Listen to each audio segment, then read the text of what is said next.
I do recruitment for software engineers in IT companies, but not at a junior level, but at a director, senior director level, the director of engineering, SVPs, engineering managers and all. Okay. So, but I'm also a life coach and trainer. So, training is my hobby. It has not been exactly like profession, but I really love training, and that is the passion that I have. So I have done training programs in Qatar in association with Indian Embassy there, and we used to do programs in Indian schools. Even now I go to Qatar like once in a year at least, and I do programs. I've done programs in Bangalore. In Patna, I have done programs only in 2 schools, which was St. Xavier's and Don Bosco. That was almost 8 years back. After that, I didn't do because of some logistics issues. So I am here to help you out with certain life skills and as well as certain study skills. Okay. So before I go ahead, I would like to understand from you what is the expectation you have from this session. Hindi में ही बोल सकते हैं, क्या expectation है, मतलब कुछ तो सोचा होगा ना कि हाँ आज के सेशन में मैं ये सीखूंगा या मैं ये सीखूंगी। तो मैंने ये सोचा उसको शॉर्ट टाइम में कैसे उसको मतलब इजीली कैसे करें, बहुत कम टाइम में।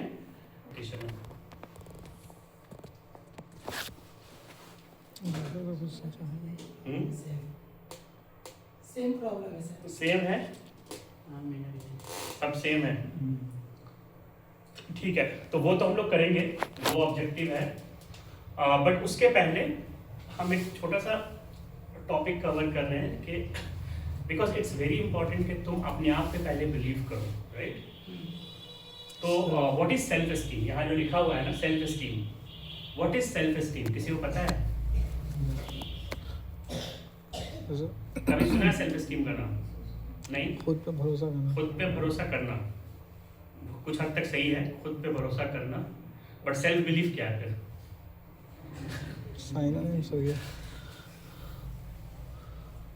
खुद पर काबू पाना। खुद पर काबू पाना नहीं, थोड़ा सोचो इसके बारे में। खुद पर उम्मीद रखना। खुद पे उम्मीद रखना। हाँ। सेल्फ एस्टीम का 2 पार्ट है। पहला है feeling capable, that I am very capable, और दूसरा है फीलिंग लवेबल, अपने आप से प्यार करना। ये बहुत ज़रूरी है। तो सेल्फ एस्टीम को अगर बहुत ईजिली समझना है तो ये 2 है, अपने आप से प्यार करना, feeling lovable towards yourself, and feeling very capable that I can do anything in this world, right? तो that is what is self esteem. What is that? Feeling lovable and capable. ठीक है? और self belief क्या होता है कि सिर्फ यह है कि हमको अपने आप पे यकीन है। तो यकीन रखना एक अलग चीज है, और केपेबल फील करना वो एक अलग चीज है। तो हम लोगों को लाइफ में सक्सेसफुल होने के लिए या कोई भी बड़ा गोल अचीव करने के लिए ये बहुत जरूरी है कि हमारा सेल्फ एस्टीम हाई हो। अगर सेल्फ एस्टीम लो होगा तो जाहिर सी बात है हमारा गोल भी बहुत छोटा होगा। जो भी लोग मतलब बहुत पेसिमिस्टिक होते हैं ना, जिनका सेल्फ एस्टीम लो होता है, उनसे अगर तुम पूछो भी कि क्या करना चाहते हो तो उनका गोल बहुत छोटा होगा। लेकिन जो हाई सेल्फ एस्टीम वाले लोग रहते हैं ना, उनका गोल हमेशा बड़ा रहेगा। और जब तक गोल बड़ा नहीं रहेगा तब तक वो छोटा गोल भी कैसे अचीव करोगे? जब गोल ही छोटा रहेगा तो जो अचीव करोगे वो और शायद कम छोटा हो जाएगा। तो इसलिए हमेशा अपनी उम्मीद और अपने बिलीफ से ज़्यादा बड़ा गोल रखना चाहिए। वो कब आएगा? जब तुम्हारे अंदर सेल्फ एस्टीम होगा। और सेल्फ एस्टीम कैसे होगा? जब अपने अंदर ये फील होगा, अपने आप को बार बार कहना है कि I am very capable, I can do anything. जब भी दिमाग में डाउट है अपने आप को बोलो आई can do anything. That is what is one part of self esteem. And second is feeling lovable. अब सवाल ये उठता है कि हम कैसे अपने आप को केपेबल महसूस करें, कैसे हम अपने आप को लवेबल महसूस करें। तो अभी मैं चाहता हूं कि तुम लोग सब या तो लिखो, A4 शीट में नहीं, कहीं पर भी नोट्स में, एटलीस्ट 3 ऐसी चीजें जो तुमने किया और उसकी वजह से तुमको केपेबिलिटी अपने अंदर फील हो रही है, यू आर फीलिंग केपेबल, तुम अपने आप को प्यार कर रहे हो। अब इसमें बहुत छोटी चीज़ भी हो सकती है, जैसे कि मैंने किसी बूढ़े आदमी को रोड क्रॉस करने में मदद किया, या मैंने अपने फादर को कार वॉश करने में मदद किया, या फिर मैंने अपने दोस्त का हेल्प किया और उसके बाद मुझे अपने आप पे बहुत प्यार आया, या फिर मतलब कुछ भी लिख सकते हैं इसमें। दूसरा, कैपेबल महसूस करने में कोई भी ऐसा काम जो तुमको पहले लग रहा था कि नहीं हो सकता है लेकिन तुमने किया, वो छोटा से छोटा ही काम क्यों ना हो, राइट? जैसे ये भी हो सकता है कि भाई हम 100 मीटर दौड़ नहीं सकते और हम दौड़ गए, तो वो क्या था, पहला तुम्हारा बिलीफ था कि नहीं दौड़ सकते, तुम दौड़ गए, तो वो सब चीज़ों को याद करके लिखना कि हाँ this is why I feel capable. या फिर मैंने कोई एग्जाम दिया, मुझे एकदम हाँ राइट, बिलीफ अलग चीज़ है, जैसे भाई हम बता रहे हैं। और ये सेल्फ एस्टीम कैसे बढ़ेगा, बहुत सारा टेक्निक है। ये जो हम बता रहे हैं ना, this is purely based on psychology, right? This is how our brain behaves, this is how human psychology behaves. So if we are keeping our self esteem very high, जैसे तुमने बोला ना वो कारण है कि लोग मुझे सब नेगेटिव बोलते हैं आसपास में, लेकिन मैं उन पर गलत साबित करती हूँ। वो कब पॉसिबल होता है? When your self esteem is very high, when you are feeling capable on your towards yourself and you are loving yourself, right? Then only you will be able to do that. Otherwise नहीं होगा, सिर्फ self confidence रहने से नहीं होगा, वो बहुत जल्दी नीचे आ जाएगा, राइट? तो अब कुछ सक्सेस प्रिंसिपल्स हैं, ठीक है? ये हम भेज देंगे ग्रुप में भी, और इस पर कभी और डिस्कशन हम लोग करेंगे, बहुत लंबा चलेगा वो नहीं तो ये सब क्या है, जैसे for things to change I must change first, right? तो ये सक्सेस प्रिंसिपल का मतलब ये है कि ये सब ऐसी कुछ बिलीव्स है जो तुमको अपने अंदर कैरी करना चाहिए, और हर दिन अगर इन सब चीज़ों को अपने दिमाग में देखो और उसको पढ़ो, तो एक ऐसा बिलीव डेवलप हो जाएगा कि फिर तुम्हारा सेल्फ एस्टीम लो हो ही नहीं सकता है, तुम फिर गिव अप करने का सोच ही नहीं सकते इंशाल्लाह, ठीक है? तो ये सक्सेस प्रिंसिपल जो है, again this is based on psychology, which is means in psychology there is something called NLP, neuro linguistics programming, और न्यूरो लिंग्विस्टिक्स प्रोग्रामिंग एक बहुत पावरफुल साइंस है, तो ये सब उस पर बेस्ड है। अब इसमें क्या है, if I can't then I must. कई बार ऐसा होता है ना, नहीं हम नहीं कर सकते, हमसे नहीं होगा, so the moment you feel like saying if I can't, then you have to say I must, right? So you have to say something like this, if I can't then I must, for things to change I must change first. So these are self-motivational success principles. Whenever you need to keep your self-esteem high, you feel that no, my self-esteem is going low, I need to keep it high. You just tell this to yourself, and you will feel upbeat. Suddenly you will feel more motivated, right? So these are like for example, these things are pasted here. All these things have one session dedicated just to understand that.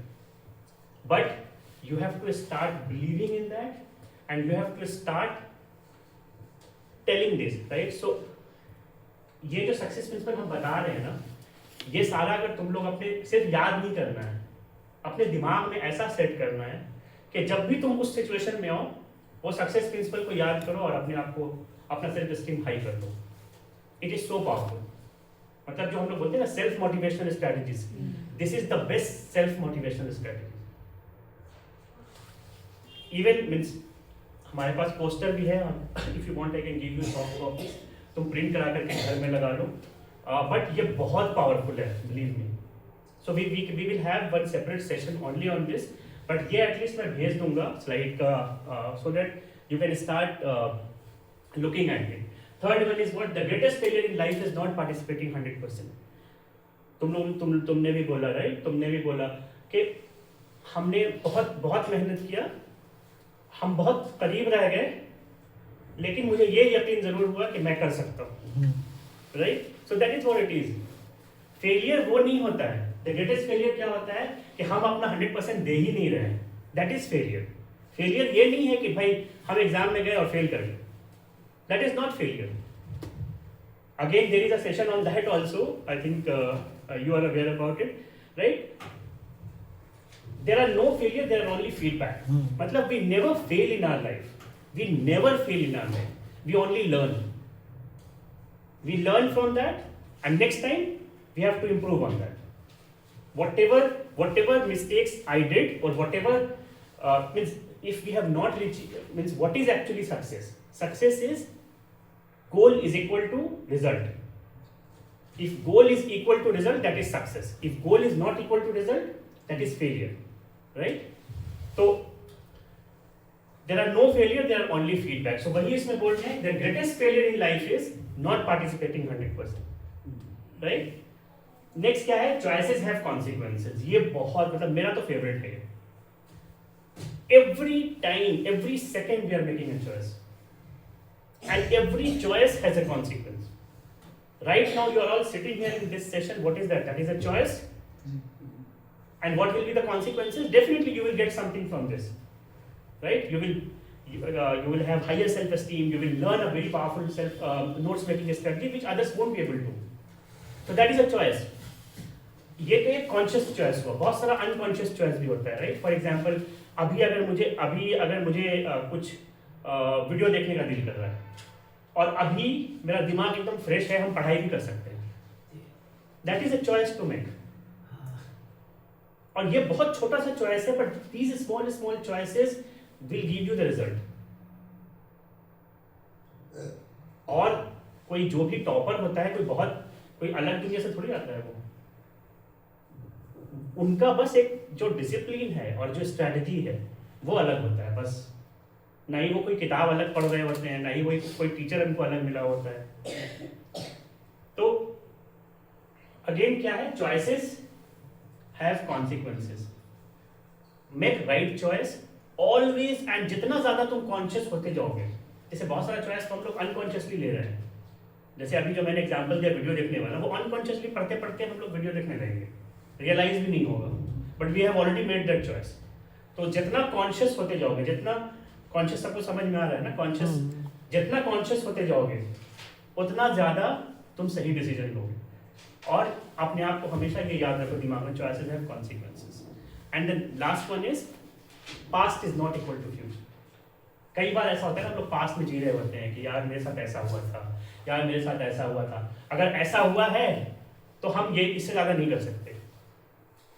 ये सबसे बड़ा limiting belief है, right? तो ये कभी नहीं होने देना है कि पास्ट में जो भी हो गया वो हो गया. That is not going to be my future. अगर मैं फेल भी किया था पास्ट में, that does not mean that I will fail again in future. That is, future is in my hand. I have to take action, right? तो एक बार बस अब इसको अच्छे से रिवाइज करना, जैसे हम बता दे रहे हैं, एक बार रिपीट कर लो मेरे साथ. हम ये भेज देंगे 5 success principle, like for things to, और थोड़ा एक्शन के साथ, so that you don't forget. So for things to change, I must change first. I must change first. और ये सारी चीजें ना, मतलब जितना लाउडर बोलोगे उतना अच्छा है. जितना लाउडर बोलोगे उतना ज़्यादा कन्विक्शन आएगा अपने अंदर, उतना ज़्यादा बिलीफ आएगा उस चीज में. ठीक है? So for things to change, I must change first. I must first change. If I can't, If I can't, then I must. Then I must. If I can't, If I can't, then I must. then I must. The greatest failure The greatest failure in life is in life is not participating 100%. not participating 100%. The greatest failure The greatest failure in life is in life is not participating not participating 100%. 100%. Choices have Choices have consequences. consequences. Choices have Choices have consequences. consequences. Past is Past is not equal to future. not equal to future. Past is Past is not equal to future. not equal to तो future. इस तरह से repeat करना है. और भी success principal है, but क्या है? All of us have the same neurology. If it is possible for others, it's possible for me. मतलब सबके पास सेम ब्रेन है. अल्लाह ने हम लोग सबको जब पैदा हुए हैं ना, सबके पास सेम दिमाग है. तो कोई अगर टॉपर बन रहा है तो हम टॉपर क्यों नहीं बन सकते, राइट? या हम वो क्यों नहीं अचीव कर सकते?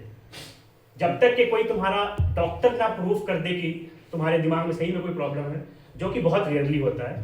अदरवाइज सबके पास सेम दिमाग है और सब लोग उतना ही इंटेलिजेंट है. तो ये सबसे बड़ा मिथ है कि ये सबसे वो बंदा ज्यादा इंटेलिजेंट है, हम कम इंटेलिजेंट है. इससे बड़ा मिथ कुछ हो ही नहीं सकता है. तो वही है ये, all of us have the same neurology. If it is possible for others, it's possible for me. Then anything is possible. It is the question of right strategy. Right? Strategy. कुछ भी अचीव कर सकते हैं, लेकिन उसको achieve करने के लिए हमारी जो स्ट्रैटेजी है वो सही होनी चाहिए. राइट? जैसे कि थॉमस एल्वा एडिसन ने जब बल्ब बनाया था, क्या बनाया था? Bulb. वो कितनी बार फेल हुआ था? 10,000 कुछ पता है कितनी बार फेल हुआ था? 10,000 times. 10,000 टाइम्स. 10,000 से 10,000 टाइम्स में उसने बनाया था. बनाया. फेल कितनी बार हुआ? 9,999 टाइम्स. और हम लोग अगर 4-5 बार फेल होते हैं, 10 बार फेल होते हैं, तो हम लोग को लगता है अब हमसे नहीं होगा. I'm done. I am Right? But वो बंदा जिसने सबसे बड़ा डिस्कवर, अगर वो नहीं इन्वेंट करता बल्ब, तो आज हम लोग शायद रोशनी में रहते ही नहीं इस टाइप की रोशनी में. राइट? तो उसने वो कितनी बार फेल हुआ? 9,999 टाइम्स. और कई बार ऐसा हुआ था कि उसको लगा कि मैंने तो बना लिया, लैब में उसने बना भी लिया. जब प्रेस रिपोर्टर वगैरह को बुलाया तो सडनली वो गुम हो गया, मतलब फट गया, और उसका बहुत मजाक उड़ा. 1 मिनट हम ये. Right? Then take responsibility, no blames, no excuses, no complaints. हमेशा ऐसा होता है, हमको एग्जाम में अच्छा मार्क्स नहीं आया तो ब्लेम कर दिया क्वेश्चन पेपर पर. राइट? या टीचर के बारे में कंप्लेन कर दिया कि भाई उसने पढ़ाया नहीं सही से. राइट? या फिर एक्सक्यूज दे दिया कि मुझे थोड़ा सा और टाइम मिल जाता तो मैं बना देता. बट ये सब क्या है? ये सब अपने दिल को सिर्फ बहलाने वाली बात है. You have to first take responsibility कि नहीं मेरी वजह से हुआ है. वो सारी बातें सही हो सकती हैं, लेकिन वो सब बातों को सही करने में तुम्हारा इंटरेस्ट नहीं है, तुमको फायदा नहीं होगा. अगर टीचर की गलती निकाल रहे हो तुमको फायदा नहीं होगा, अपने घर वालों की गलती निकाल रहे हो तुमको फायदा नहीं होगा, क्वेश्चन पेपर की गलती निकाल रहे हो तुमको फायदा नहीं होगा. लेकिन जब खुद रिस्पॉन्सिबल होगे, खुद बोलोगे मेरी रिस्पॉन्सिबिलिटी है ये, मेरी वजह से हुआ है, तो तुमको फायदा होगा. Right? So take responsibility, no blames, no excuses, no complaints. और ये मैं सिर्फ एग्जाम से रिलेटेड नहीं बोल रहा हूँ, इवन इन योर लाइफ. ये हम स्पेशली हम लोगों के यहाँ बिहार में मैंने देखा है, बहुत इजीली हम लोग दूसरे पे ब्लेम डाल देते हैं, मेरी गलती नहीं है, अब रिस्पॉन्सिबिलिटी नहीं लेते हैं. ये बहुत बहुत ख़राब बात है. और ये हमारे मतलब ख़राब बात इन द सेंस, हम ये नहीं कर रहे हैं कि मुआशरे के लिए ख़राब है कि नहीं, बट तुम्हारे खुद के लिए सबसे ज़्यादा नुकसानदेह चीज़ है. So take responsibility, no blames, no excuses, no complaints. And the last one is once you have a target, do whatever it takes till the time it is legal, moral and ethical. मतलब क्या हुआ? कोई समझा सकता है क्या मतलब हुआ इसका? मतलब एक बार टारगेट सेट कर लिया तो चाहे जो करना पड़े वो करना. एग्जैक्टली. कि एक बार जब टारगेट सेट कर लिया कि मुझे जेई क्रैक करना है, या मुझे सीए क्रैक करना है, या मुझे ये कॉम्पिटिटिव एग्जाम क्रैक करना है, टारगेट सेट कर लिया, अब हमको इस पे पीछे नहीं जाना है, चाहे जो भी हो. लेकिन इसका मतलब ये नहीं है कि हम कोई इलीगल काम करके वो अपना टारगेट अचीव करें, या कोई इमोरल काम करें. राइट?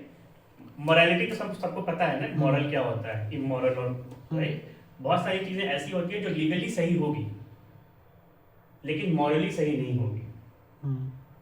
राइट? कोई ऐसा एग्जाम्पल जो लीगल हो सकता है लेकिन मॉरल नहीं हो सकता है? जैसे तुम लोग के यहाँ सीए में तो बहुत होता है ऐसा. हाँ, जो अकाउंट्स मैनिपुलेशन करते हैं वो टैक्स मतलब प्लानिंग टैक्स कर रहे बचाने हैं. के हाँ, लिए. राइट? तो वो इलीगल नहीं होता है, Illegal नहीं. लेकिन इमोरल तो होता है. राइट? तो वैसी चीज जिसमें आप पकड़े नहीं, मतलब कानूनी तौर पे आपको कुछ नुकसान नहीं होगा, लेकिन आपके कॉन्शियस के हिसाब से, मतलब आपका इंटीग्रिटी के हिसाब से होगा. जैसे उसको एकदम आसान लफ्जों में समझ लो कि इस्लामिक पॉइंट ऑफ व्यू से वो गलत है, कानून के हिसाब से वो गलत नहीं है. सबसे सिंपल. तो वो इमोरल है. और एथिकल. राइट? तो अगेन एथिकलिटी होनी चाहिए, वो तो सबको समझ में आता ही है. तो once you have a target, do whatever it takes till the time it is legal, moral and ethical. ठीक है? तो इसको भी कर ही लो एक बार बस प्रैक्टिस. और If it is possible for others, If it is possible for others, it is possible for me. It is possible for me. All of us have the same neurology. All of us have the same neurology. If it is possible for others, it is If it is possible for others, it is possible for me. it is possible for me.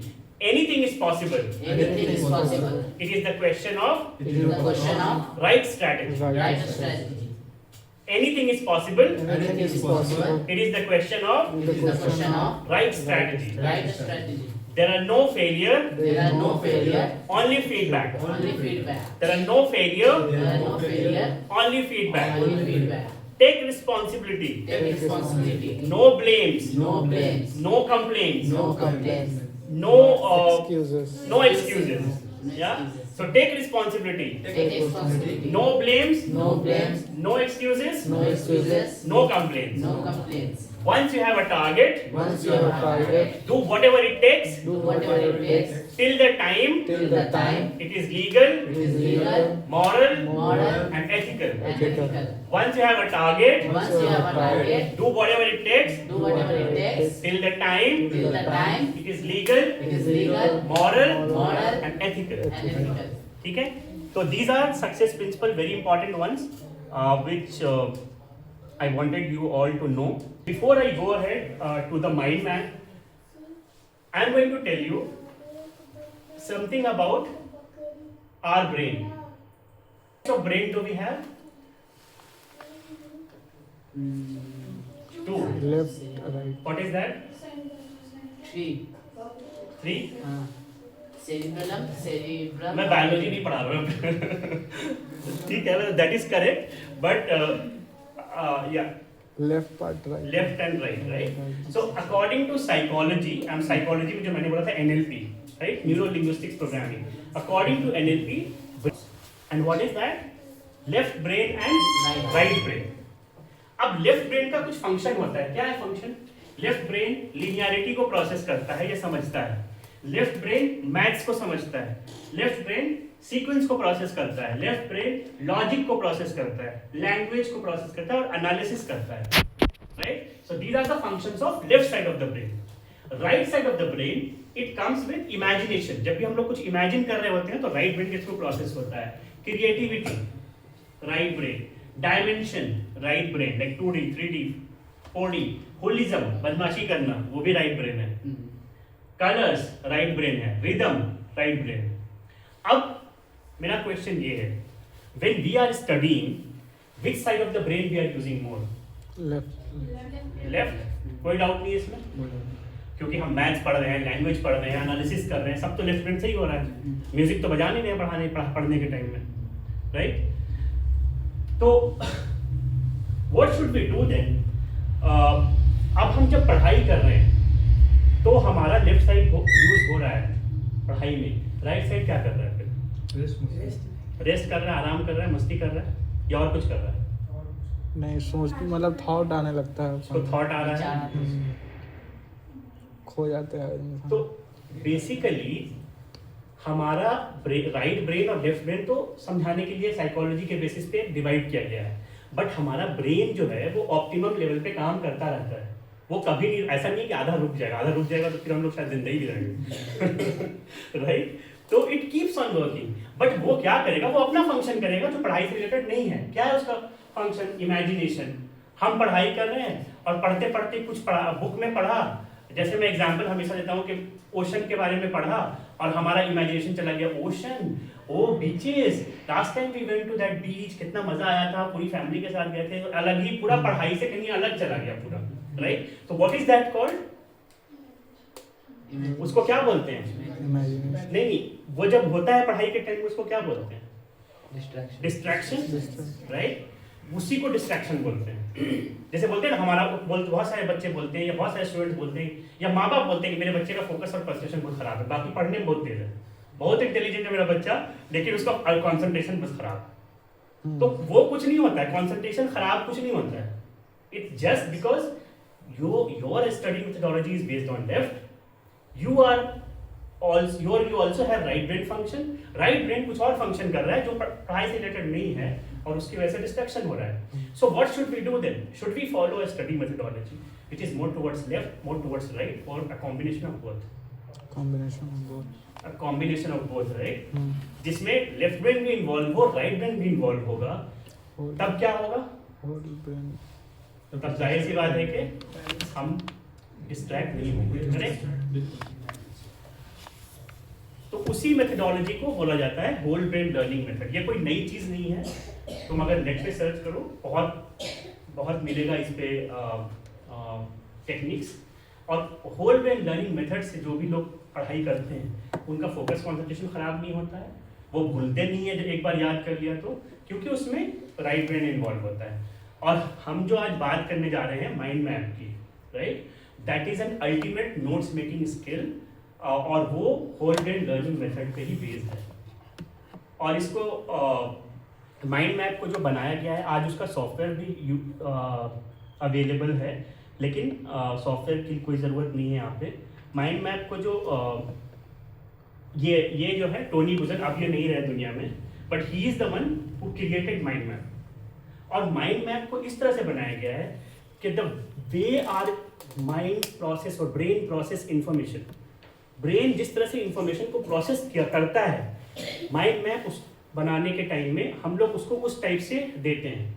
मतलब जैसे brain को चाहिए हम वैसे information दे रहे हैं। ये एकदम समझो जैसे अगर किसी को थोड़ा बहुत भी कोडिंग और कंप्यूटर प्रोग्रामिंग का नॉलेज है, समझो एक तरह से वैसे होता है कि उसको जैसे हम कोड कर रहे हैं वैसे वो उनको एक्शन मिलेगा। तो माइंड मैप उस पर बेस्ड है। अब माइंड मैप का एक 6 प्रिंसिपल है, 6 1 2 3 4 5 6 there are 6 principles of notes making. उसको हम शॉर्ट फॉर्म में क्या बोलते हैं? पकुक। अब इसको याद रखने के लिए कुछ फनी अंदाज में कौन बोल सकता? पकुक बोलो, पकुक को फनी अंदाज में क्या है ऐसा ये जिसपे पूरा माइंड मैप बेस्ड है। तो P stands for pictures, right? P stands for pictures. Again ये सब चीजें हम लोग क्यों इंक्लूड कर रहे हैं? क्योंकि राइट ब्रेन भी इन्वॉल्व हो, right? A stands for association, जोड़ना, एसोसिएशन के फ्लड श्रीलंका, फ्लड और श्रीलंका, फ्लड श्रीलंका और साइक्लोन में किस दो चीज को? हाँ, तो श्रीलंका, तो एक लिंक हुआ ना, एक लिंक हुआ Sri Lanka and cyclone, right? So that is association और लिंकिंग। क्रिकेट की बात करते हैं, पहले सबसे पहले दिमाग में क्या आता है? बैट आएगा और बॉल और विराट कोहली, सचिन, राइट? हर आदमी को अलग अलग आएगा। कोई किसी को विराट कोहली आएगा, किसी को बैट आएगा, किसी को बॉल आएगा, किसी को सचिन तेंदुलकर आएगा, किसी को स्टेडियम आएगा, राइट? तो अब वो पहला थॉट सबका अलग अलग है, लेकिन आ रहा है किसको? अच्छा, हाँ, तो ये अलग लिंकिंग है।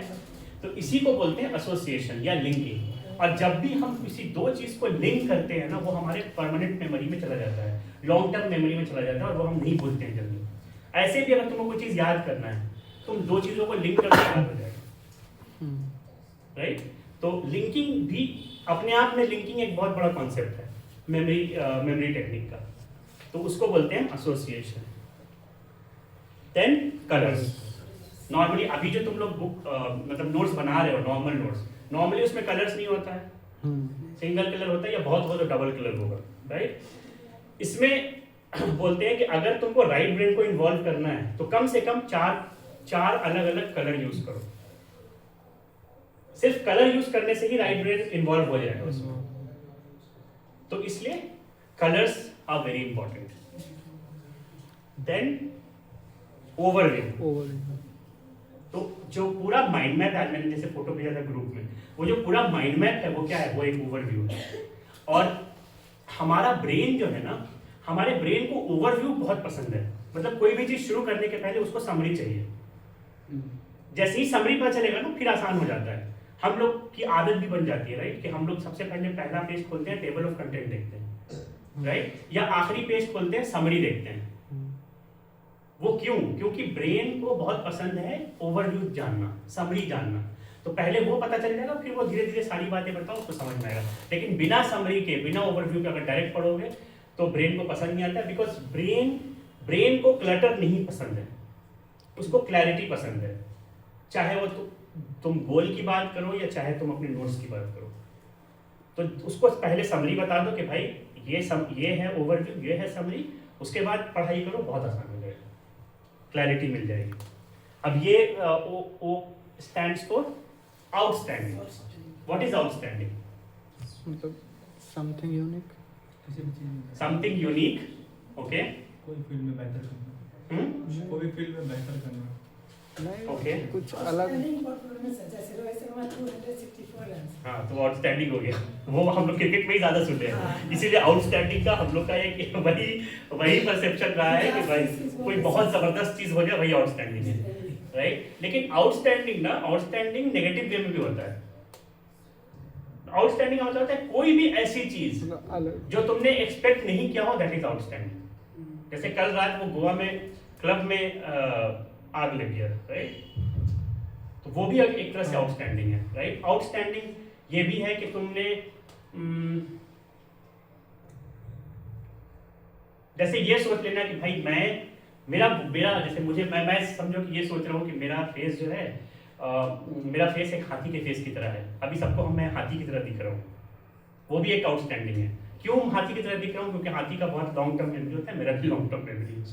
तो मतलब हर वो चीज जो बहुत अनयूजुअल है वो आउटस्टैंडिंग है, राइट? तो कोई भी आउटस्टैंडिंग चीज हम लोग को याद रहती है, बहुत बहुत दिन तक याद रहती है। अगर एक एग्जाम्पल चाहिए तो सब अपना तुम लोगों के साथ हम कर चुके हैं, you will know that, but I just want to do this with all of them so that they understand what is outstanding, right? तो सब लोग अपना आंख बंद करो and I want you to think about something, okay? Just close है, इसीलिए जब हम नोट्स बना रहे हैं, पढ़ाई कर रहे हैं, तो वैसा आउटस्टैंडिंग चीजों को रखना बहुत जरूरी है उसमें। That is outstanding. लास्ट वाला इजी है, कौन बताएगा? Case for keywords. So now पकूक stands for P for pictures, A for C for O for the second O and K stands for keywords. So अब हमारा जो माइंड के ये जो मैंने A4 शीट दिया था इसको ऐसे रखना है, इस मोड में, ऐसे नहीं, राइट? लैंडस्केप मोड में रहना है, पोर्ट्रेट नहीं। और सेंट्रल थीम, जो सेंट्रल टॉपिक है वो कहाँ आएगा? एकदम बीच में, एकदम सेंटर में, राइट? उसके बाद फर्स्ट ब्रांच आएगा, राइट? तो समझो टोनी, अब ये जो टोनी है, टोनी ने अपना जो माइंड मैप बनाया उसमें सेंट्रल थीम में एक एलिफेंट का फोटो बना दिया। वो क्यों बनाया? हाँ, लेकिन वो क्या हुआ? ये आउटस्टैंडिंग बना। अपना पिक्चर भी लगा सकता था वो, लेकिन अपना पिक्चर नहीं लगा के वो एलिफेंट का इसलिए लगाया because to make it outstanding, and anything which is outstanding will go in our long term memory, right? तो वो हो गया सेंट्रल थीम। अब हुआ फर्स्ट ब्रांच। फर्स्ट ब्रांच क्या है? कैरेक्टर। तो उसको अपने कैरेक्टर के बारे में बता रहा है। फर्स्ट ब्रांच जब भी स्टार्ट होगा ये ब्रॉड रहेगा। ये देखो, ब्रॉड स्टार्ट हो रहा है और एकदम पतला होकर के खत्म हो रहा है। ये स्ट्रक्चर फॉलो करना इसलिए जरूरी है क्योंकि अगेन ये बहुत साइंटिफिक है, right? So don't go by logic but please follow how the way it is, okay? और जो उसको इतना ही लंबा करना है कि जो हमको टॉपिक लिखना है वो उसमें अट जाए, जैसे वो पूरा फिल हो रहा है, उसमें कैरेक्टर पूरा फिल हो रहा है। उसके बाद नेक्स्ट क्या है? नेक्स्ट वो अपने बारे में बता रहा है। उसके बाद वाला जो क्या होगा ना, वो सिर्फ सिंगल लाइन रहेगा और उसके ऊपर उसको लिखा जाएगा। तो वो लिख रहा है जेनरस है, करेजियस है, राइट? अपने बारे में लिख रहा है। उसके बाद सेकंड, फिर वो और ब्रांच। अब जैसे कि जेनरस कैसे हुआ, कैसे उसने बोला कि मैं जेनरस हूँ? Because he donates he donates to poor people, मतलब गरीब की मदद करता है, इसलिए वो अपने आप को जनरस मान रहा है। इसी तरह से आगे बढ़ते गए, लास्ट में कुछ पिक्चर्स भी बना सकते हैं जो उससे रिलेटेड है। अब एक चीज तुम लोगों ने नोटिस किया कि एक पूरा ब्रांच, जैसे ट्री का ब्रांच होता है, एक ब्रांच पे चढ़े और उसके एकदम लास्ट तक गए, राइट? हमने ऐसा नहीं किया ना कि डायरेक्ट जंप कर गए फैमिली पे। वो कर सकते थे कि भाई पहले चारों लिख लो, पहले ये सारा मेन ब्रांच लिख लो, उसके बाद धीरे धीरे वो सब करो। नहीं, because this is based on the how the brain how the brain understands, right? तो इसलिए पहले वो फ्लो को कंप्लीट करना है, वो जो फ्लो में हम जा रहे हैं उस फ्लो को पहले कंप्लीट करना है। तो पहले वो मोटा वाला ब्रांच, उसके बाद वो पतला वाला ब्रांच, और उसके बाद वो लास्ट वाला ब्रांच। वो ब्रांच को तुम जितना चाहो लंबा कर सकते हो, लेकिन कलर्स आइडियली ये जो कलर देख रहे हो ये कलर मैच कर रहा है, वो वही करना चाहिए, कलर मैच, ताकि उससे और क्लैरिटी मिलेगा। जैसा मैंने बोला दिमाग को क्लैरिटी चाहिए, तो कलर अगर अलग अलग रखोगे तो दिमाग को और ज़्यादा क्लैरिटी मिलेगा। तो ये जैसे ब्लू है, ये थोड़ा सैफरन है, ये ग्रीन है, तो वैसे, और ये कलर और ये कलर मैच करना चाहिए, ये ब्रांच का स्टाइल और ये ब्रांच का स्टाइल मैच करना चाहिए। तो वो फैमिली के बारे में लिख रहा है। अब वैसे करके ये पूरा माइंड मैप समझो बन गया, ठीक है? ये माइंड मैप सिर्फ सिंपलिस्टिक वे में समझाने के लिए है, ताकि ये समझ जाए, आसानी से आ जाए। इसमें कोई क्वेश्चन है?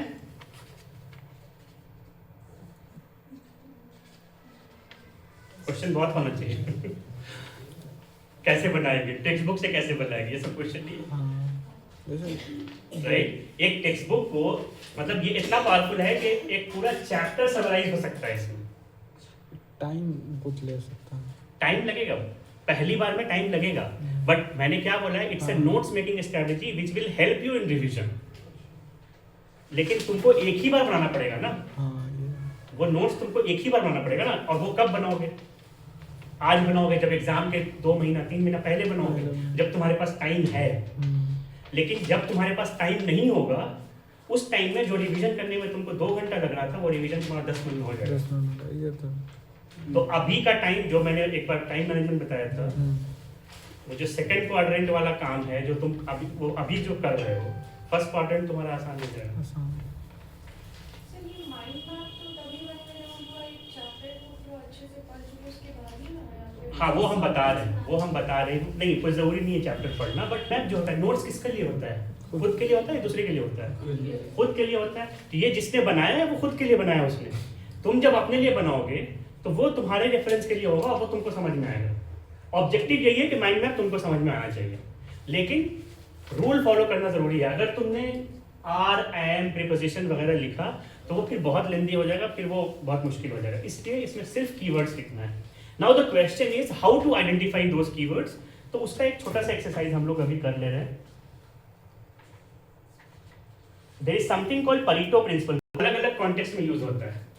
जैसे बोला जाता है कि आज 80% लोगों के पास जितना पैसा है 20% लोगों के पास उतना है। वो एक परीटो, उसका एक का जो रेशियो होता है उसको बोलते हैं परीटो प्रिंसिपल। तो यहाँ पर इस कॉन्टेक्स्ट में हम लोग परीटो प्रिंसिपल क्या यूज कर रहे हैं? There are only 20% keywords and there are 80% non keywords. किसी भी चैप्टर में, किसी भी पैराग्राफ में जो भी हम पढ़ते हैं उसमें 20% ही कीवर्ड होता है, 80% क्या होता है? नॉन कीवर्ड्स होता है। और ये 20% जो कीवर्ड होता है वो 95% मार्क्स या एग्जाम क्रैक करने के लिए काफी होता है। मतलब उसी से तुम एग्जाम क्रैक कर सकते हो। बट द क्वेश्चन इज कि कैसे पता चले कि वो कीवर्ड्स है क्या। और इसी कीवर्ड को यूज करके मैं बोल रहा हूँ कि माइंड मैप भी बनेगा। तो एक छोटा सा एग्जांपल है यहाँ पे। ये एक पैराग्राफ है, ठीक है? कौन पढ़ेगा इसको?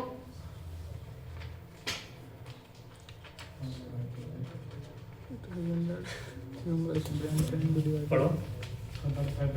हाँ हाँ, पढ़ो बैठ के। For some time, it has been known that the human brain can be divided into 2 parts, the left brain and the right brain. It has also been known that the left brain controls the right side of the body and that the right brain controls the left side of the body. It has also been discovered that when the left brain is damaged, it will cause the right side of the body to become paralyzed. Similarly, if the right brain is damaged, it will cause the left side of the body to become paralyzed. In other words, damage to one side of the brain will cause the corresponding side of the body to become paralyzed. ठीक है? How many words are there? लिखा हुआ है ऊपर में। How many words are there? 116. अब देखो keywords। क्या है keywords? Human brain divided 2 parts, left brain, right brain, controls right body, controls left of the body, damaged, caused, body, paralyzed, damage cause left body paralyse, damage brain cause corresponding body paralyse, right. अब ये 160 word से कितना word हुआ? Just 44 words, right. ये है keywords, ये है non keywords. कौन पढ़ेगा? For some time it has been known that the came into the For some time it has been known that the can be into the and the. It has also been known that the of the and the of the. It has also been discovered that when is it will cause the becomes the of the to become similarly if the is it will cause become the of to become, in other words to of the will cause the of the to become. क्या meaning है इसका? ये हमारी to identify the keywords, ताकि जो भी speed fast reading कर पाते हैं, जो फास्ट ग्रैस्प कर पाते हैं, अगेन मैं बोल रहा हूँ कोई इंटेलिजेंट नहीं होता है, वो लोग बस ये सब स्ट्रेटजी फॉलो करते हैं, वो अपना टाइम वेस्ट नहीं कर रहे फालतू चीज़ों में। अगेन हम ये नहीं कह रहे कि तुम अब लिखो भी तो खाली कीवर्ड लिखो, राइट। एग्जाम में तो पूरा लिखना है, बिकॉज वो तो स्ट्रक्चर बनाना ही है, सेंटेंस का स्ट्रक्चर। बट ये नॉन कीवर्ड्स को हटा देना है। अब वो नॉन कीवर्ड्स को हटा दिया हमने, और वो मैं यहाँ पे बना देता हूँ। नॉन कीवर्ड्स को हमने हटा दिया और सिर्फ कीवर्ड्स को यूज किया, तो देखो यहाँ पे क्या बन जाएगा। अरे वहां से शायद दिखेगा नहीं, हम दिखा देंगे।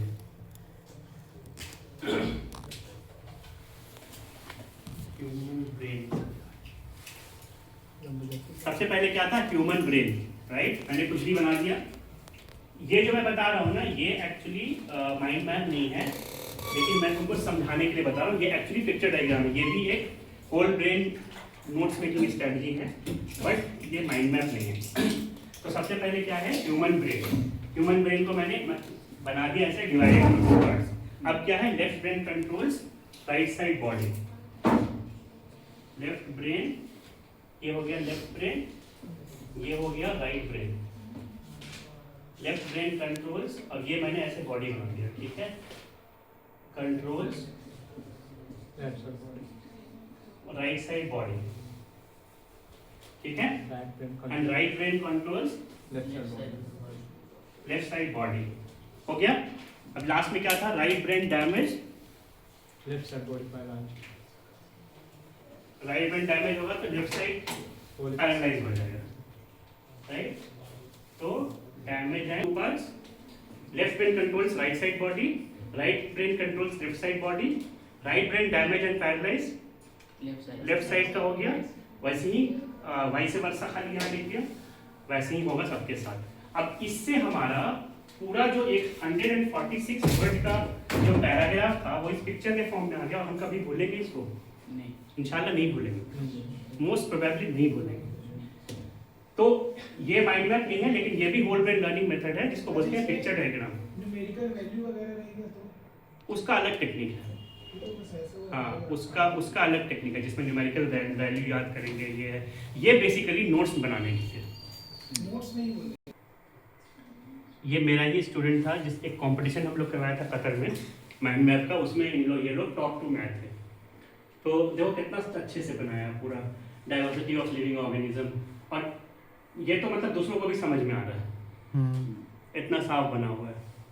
तो माइंड मैप का यही कॉन्सेप्ट है कि इसको जितना आसान बना दो, और कलर्स वगैरह देखो, सेम कलर्स यूज किया है, सेकंड ब्रांच में सेम कलर्स यूज हुआ है, और ये सब जो है ना, ये अलग से वैसे वो साइड में है, that is not part of mind map, ये उसकी अपनी क्रिएटिविटी है, ठीक है। वो पिक्चर्स कुछ ना कुछ बना दिया।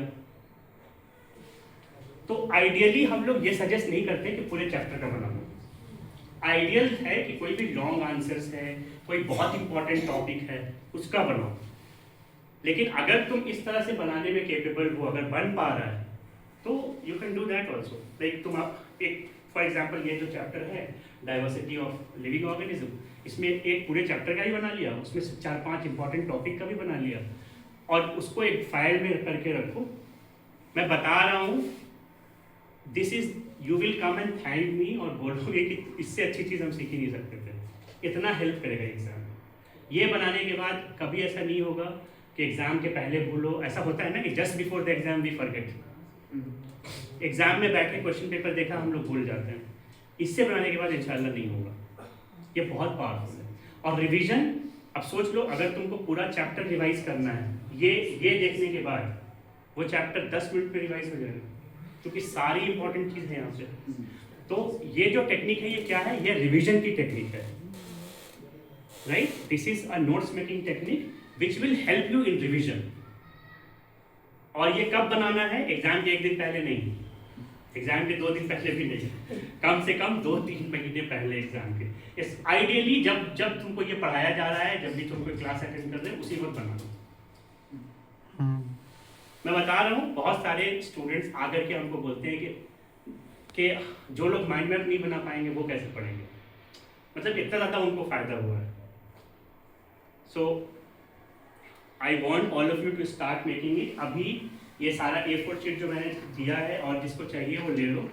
कोई भी एक टॉपिक चुनो अपनी टेक्स्ट बुक से और उसको इसी अंदाज में बनाओ। एक बार मैं आकर के चेक करूँगा कैसे बना रहे हो। अगर स्केच पेन एक सेट है मेरे पास, और अगर जो चाहे वो ले सकता है।